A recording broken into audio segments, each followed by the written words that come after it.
My beloved child, the night you finally decided God had stopped answering you, you found a sentence in the pocket of your father's old work coat that made you put down the keys.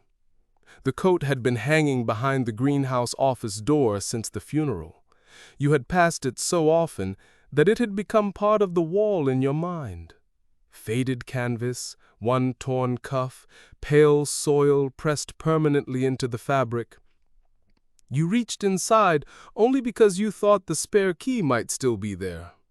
The buyer's representative was returning, the sale papers were waiting on your desk, and you had accepted that the place could not survive another season of debt, broken glass, and promises you no longer had the strength to keep. Your fingers found no key. They closed around a piece of paper with one unevenly torn edge folded small enough to hide in a hand. Across the front, in your mother's handwriting, was one line. "Don't give up yet. I'm about to change everything." You read it once, then again, slower.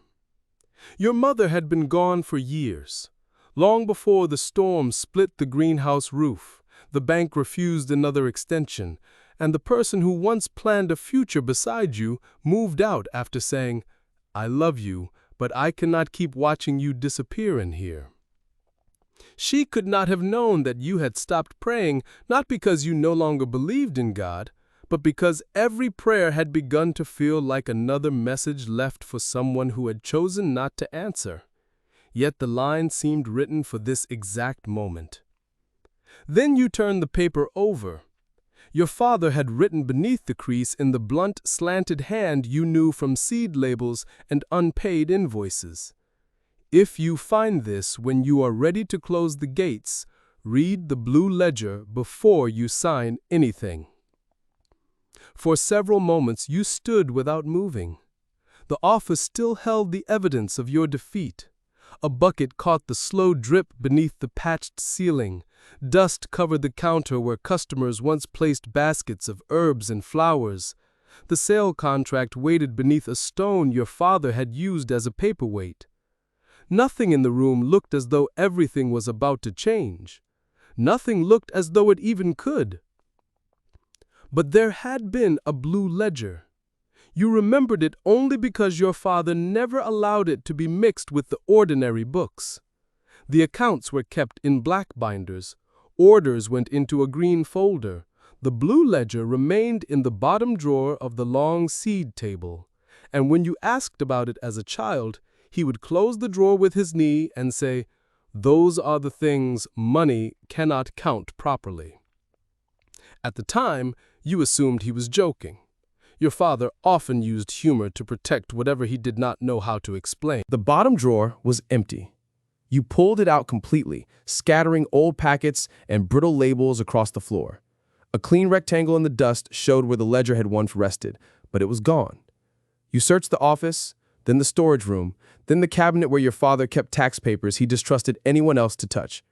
You found receipts, a rusted pocket knife, and a photograph of your parents standing beside the greenhouse when its glass was still new. No ledger. The absence felt personal. One more answer removed before you could reach it. There was only one person you could think to call. Their number was still in your phone, though the last conversation between you had ended with a silence neither of you knew how to cross. You had accused them of waiting for the greenhouse to fail, so they could finally have their old life back. They had stared at you as though you had struck them. "There is no old life," they said. "There is only a life I have been trying to build with someone who keeps treating exhaustion like proof of love." You wanted to apologize before they left. Instead, you asked whether they were taking the good coffee maker. Now, standing beneath the office light, you pressed their name. They answered after several rings. "Is something wrong?" You nearly said no.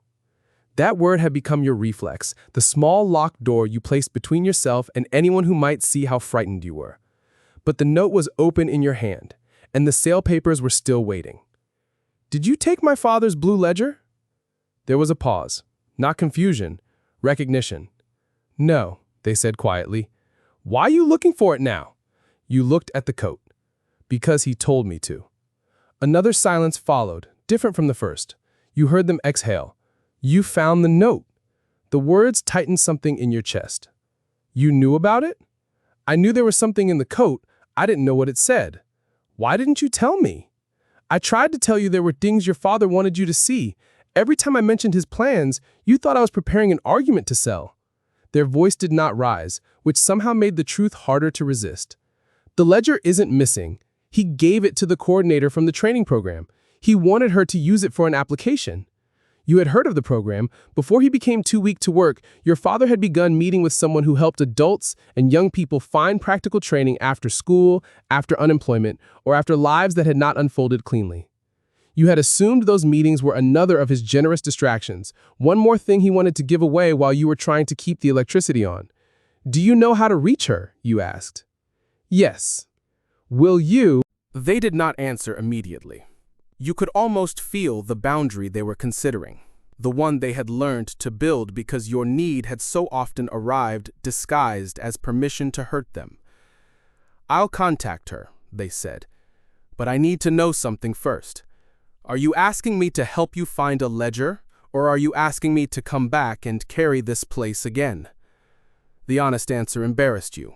A part of you wanted both. You wanted the ledger, the roof repaired, the debt erased, your father alive, your mother's handwriting to become a promise, and the person on the phone to return without requiring you to name what you had done to them. You wanted restoration without confession. Just the ledger, you said. All right, their voice softened, but it did not pretend. I'll call you when I hear from her. After the line ended, you sat in your father's chair and read the note again. Don't give up yet. I'm about to change everything. The sentence sounded almost cruel against the quiet of the greenhouse. You had sold your car for an older one, stopped paying yourself, learned to replace glass, and smiled at customers while deciding which bill could remain late without becoming a disaster. Giving up was not the first thing you had tried. It was the last thing left. What you had never admitted was that saving the greenhouse had stopped being about the greenhouse long ago. You had left home when you were younger, with your father's blessing and your own private guilt. He told everyone he was proud of you. Still, each visit ended with you noticing something he could no longer lift, a repair he had postponed, an order he had packed alone. When his illness was finally named, it had already taken more than either of you understood. You returned intending to help for a while. After he died, a while became a vow you never spoke aloud. If you kept his life's work standing, perhaps leaving him once would no longer feel like abandonment. That vow made every cracked pane an accusation, and every lost customer a verdict on your love. When anyone suggested change, you heard surrender. When your partner asked you to spend an evening away from the accounts, you heard selfishness. When they said the business needed a different structure, you heard an insult to your father. And when they finally said they could not live inside your grief anymore, you heard only that they did not love you enough to stay. You had mistaken pain for loyalty so completely that peace began to feel like betrayal. The coordinator arrived carrying the ledger against her chest. The person who had moved out came with her, but remained near the door as though their presence should not be mistaken for a promise. The coordinator placed the book on the seed table and rested her hand on its faded cover. Your father asked me to bring this back if the project did not move forward. I should have come sooner. What project? She glanced toward the rows of empty benches before answering. He wanted to stop running this as a private nursery. You thought you had misheard. He never said that. He was afraid you would think he had failed. The words landed with an old familiarity. Failure had been the language your family spoke only in secret. Your father could admit to bad weather, bad markets, bad knees, and bad timing. He rarely admitted fear. The coordinator opened the ledger. You expected figures. Instead, you saw names, initials, brief descriptions, and small marks in your father's handwriting. One page recorded a young man who had come looking for work after being dismissed from school and stayed long enough to learn carpentry. Another mentioned a mother who could not afford plants but needed somewhere quiet to bring a child who had stopped speaking after a loss. Beside the name of a restaurant owner, Your father had written, "Bought from us before we were good enough to supply them. Never forget." Some entries contain no names at all. First pay after prison. Needed bus fare, pretended to buy mint. Let her water seedlings when the hospital became too much. You kept turning pages. The ledger was not a record of what the greenhouse had earned. It was a record of who had been allowed to begin again inside it. Near the back, you found your own name. There was no date beside it, only one sentence. Came home when I was too proud to ask. Works as if rest is a sin. Must tell them the place is not a debt. Your hands went still. The coordinator lowered her eyes. The person near the door looked toward the broken section of roof, giving you privacy without leaving. You read the sentence again, searching for some interpretation that would hurt less.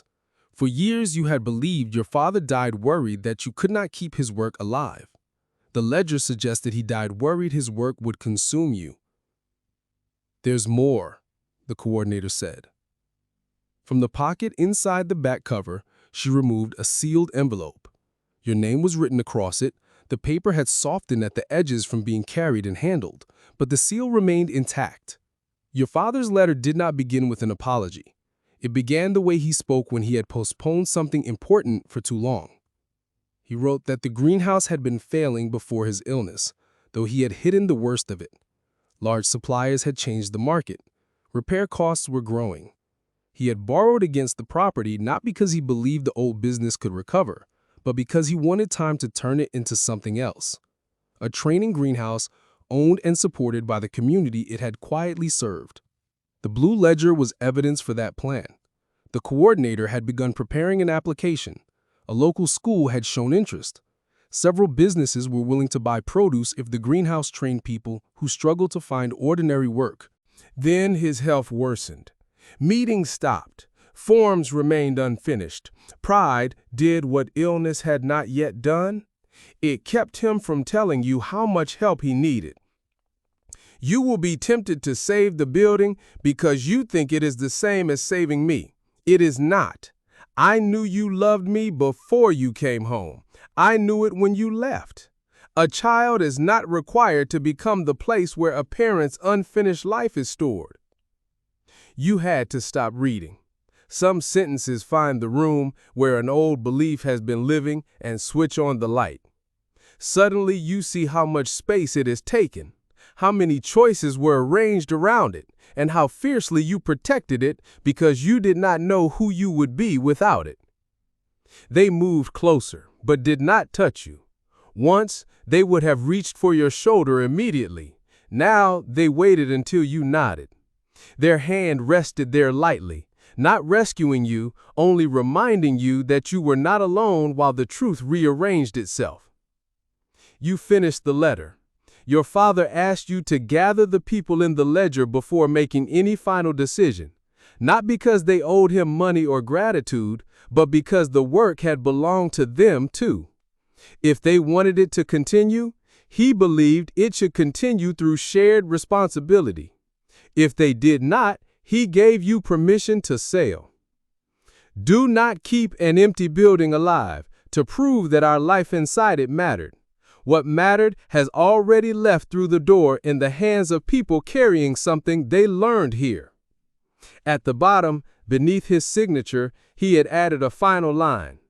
And if you are angry that I waited until paper to become honest, you are right. That almost made you laugh. Instead, the sound broke halfway out and became a sob. It was such an imperfect ending, so completely like him. Even in confession, he could not resist defending himself with humor. Even in love, he had left you to discover what he should have said. The coordinator explained that the original application could not simply be reopened. Too much had changed. The damage to the greenhouse was greater. The debts were closer, and no single grant would repair what years had worn down. But the idea itself was still possible. Training programs still needed space. Restaurants still needed local suppliers. The school still has students who learned better with their hands than behind a desk. What was missing was not purpose. It was a group willing to hold it together. And money, he said. Yes, she replied. Money too. Her honesty made you trust her more. They turned the ledger so the list of names faced you. Ask them. For what? To pay for my mistakes? No. Ask whether this still matters to them. That sounds like pity with better wording. They looked at you for a long moment. Pity sends kind messages. Belonging shows up with questions, arguments, and work. Let them decide which one this is. You wanted to reject the idea. Asking for help exposed a part of you that labor had kept hidden. Work allowed you to remain in control. You could always work harder, sleep less, postpone one more need. Asking meant someone else might say no. Worse, they might say yes, and see how close you would come to losing everything. But the note in your pocket no longer felt like a guarantee that the greenhouse would be saved. It felt like an interruption. Do not sign yet. Read. Ask, listen, let the truth become larger than the story you have been telling alone. You contacted the buyer and requested a little more time. The representative reminded you that the offer would not remain open indefinitely. There was no threat in the words, only the practical patience of someone whose life would continue whether your family's greenhouse survived or not. No villain was coming to make the decision easier. The buyer had not created the debt. The bank had not created your grief. The person you loved had not created your silence. Sometimes the hardest choices arrive without anyone to blame. You began with the first name in the ledger you recognized. The young man your father once hired after he had been dismissed from school was no longer young. He repaired roofs and frames for a living now. When you called, you prepared a careful explanation, but he interrupted before you reached the part about the sale. I saw the notice on the gate, he said. I wondered when you were going to ask. The sentence embarrassed you. Ask what? Whether the bones of the place are still good. He came to inspect the damage. He did not offer a miraculous repair or pretend materials were free. He walked the greenhouse slowly, pressed the wooden supports, measured what it shifted, and told you the truth. One section could be saved. Another would need to be rebuilt. The cost was still beyond you. But it isn't dead, he said, brushing rust from his palm. That's different from cheap. He offered to prepare an honest estimate and supervise trainees if a program formed. He could delay part of his fee, not all of it. Years earlier, your father had given him work without asking him to pretend his past did not exist. Now he offered what he actually had: skill, time, and a boundary. It was more meaningful than a grand promise. The restaurant owner remembered the greenhouse too.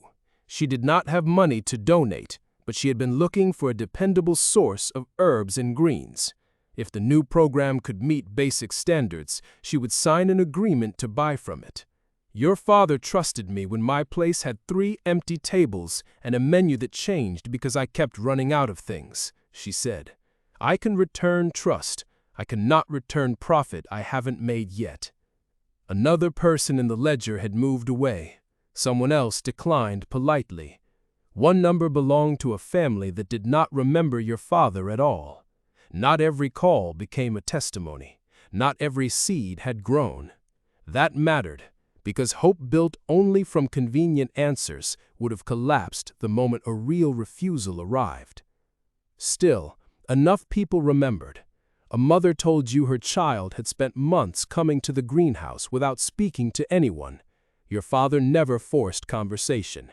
He handed the child a watering can and gave simple instructions. By the end of that season, the child was asking customers whether they wanted basil or rosemary. That child was grown now and willing to help teach younger students. A man whose first wages after prison had come from unloading soil said he could not contribute money, but he knew others who needed the kind of chance your father had given him. If you build it only for people who already know how to succeed, he told you, then it won't be his place anymore. The words forced you to look at your own plan differently. You had been trying to restore the greenhouse to what it was before the losses. The people in the ledger kept describing what it became because of them. They helped organize the responses, creating columns for skills, purchasing commitments, teaching hours, equipment, and people willing to attend a meeting. They did not move back into your home or call you by the private name they once used. When the work ended, they gathered their things and left. Their kindness had shape now. It was not the shapeless availability you had mistaken for love before. One evening, after the coordinator had gone and the greenhouse was quiet, you found them washing 2 cups in the small office sink. The familiar movement hurt more than distance. They still tapped the spoon twice against the rim and folded the dishcloth too carefully. For a moment, you saw the life you had shared before every conversation became an argument about repairs. "Why didn't you tell me about his plan?" you asked. They turned off the water. "I did. Not like this. No, not like this." They dried their hands before facing you.